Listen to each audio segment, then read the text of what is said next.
تو خیر یہ ضمنی باتیں آ گئیں، دو تین باتیں جو اہم ہیں وہ ہم بتا دیں، باقی پھر دعا ہو جائے گی انشاءاللہ۔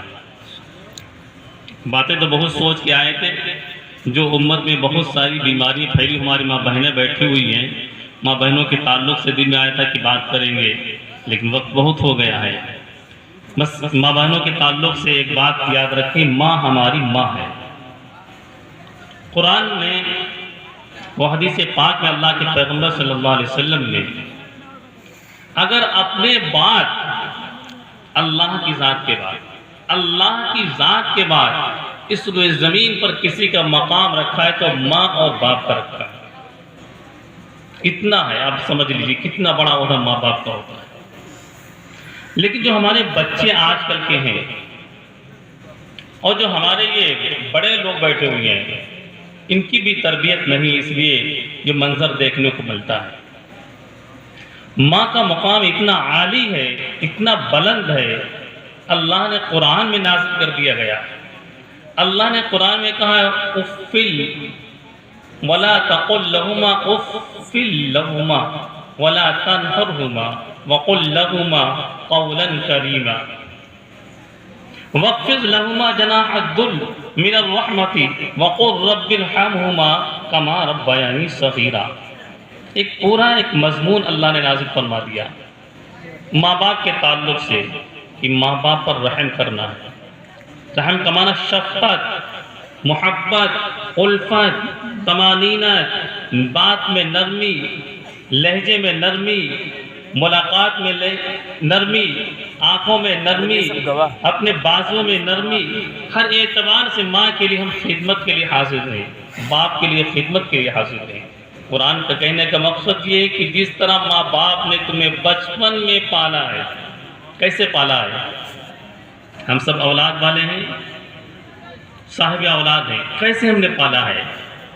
بچہ پخانہ کر دیتا ہے، پیشاب کر دیتا ہے، گندگی میں لت پت ہو جاتا ہے، ماں کتنی محبت سے اپنے بچے کی لیٹرین کو دھوتی ہے، کتنی پیار سے اسے صاف ستھرا کرتی ہے، اور پھر اپنا کھلونا بنا اپنے سینے سے لگا لیتی ہے۔ اللہ نے فرمایا جب یہ ماں باپ تمہارے اس عمر کو پہنچ جائیں، بڑھاپے کی عمر کو پہنچ جائیں، جب ان کے پیر ہاتھ جواب دے دیں، دماغ جواب دے دے، زبان صحیح نہ چلے، کان صحیح نہ سنے، آنکھیں صحیح نہ دیکھیں، آپ کچھ کہو سمجھیں کچھ، آپ کچھ کہو سمجھیں کچھ، آپ بلاؤ وہ بھاگیں، تو پھر اللہ نے فرمایا وہ معاملہ کرنا جو تمہارے ساتھ بچپن میں کیا ہے، وہ معاملہ کرنا جو بچپن میں کیا ہے۔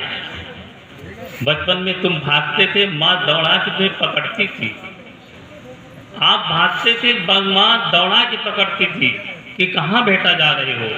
اگر تمہیں ہمارے بوڑھے ماں باپ جھٹکار رہے ہیں، ان کی باتیں میں کڑوی لگ رہی ہیں، ان کی باتیں خراب لگ رہی ہیں، تو پھر بچپن کی طرح ان کی باتوں کو ہمیں پیار دینا ہے، محبت دینا ہے، شفقت دینا ہے۔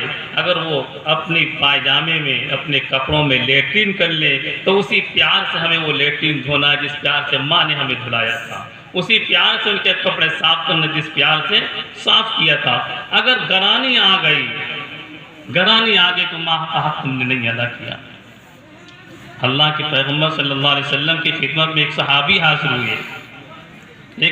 حاضر ہوئے، فرمایا کہ ہمارے باپ ہم پر ظلم کرتے ہیں تو ہم کیا کریں؟ آپ نے فرمایا ان کی اطاعت کرو۔ کہا پھر اگر ظلم کریں؟ پھر فرمایا اطاعت کرو۔ پھر اگر ظلم کریں تو پھر بھی اطاعت کرو۔ 3 بار کا وَإِن ظَلَمَا 3 مرتبہ آپ نے فرمایا اگر 3 مرتبہ بھی ظلم کریں تب بھی تم ان کی اطاعت کرو۔ یہاں تک کہ اطاعت اگر باپ تمہارا مومن نہیں ہے، مسلمان نہیں ہے، کافر ہے، غیر مسلم ہے، لیکن باپ ہے، تب بھی اس کے ساتھ نرمی کا معاملہ کرو۔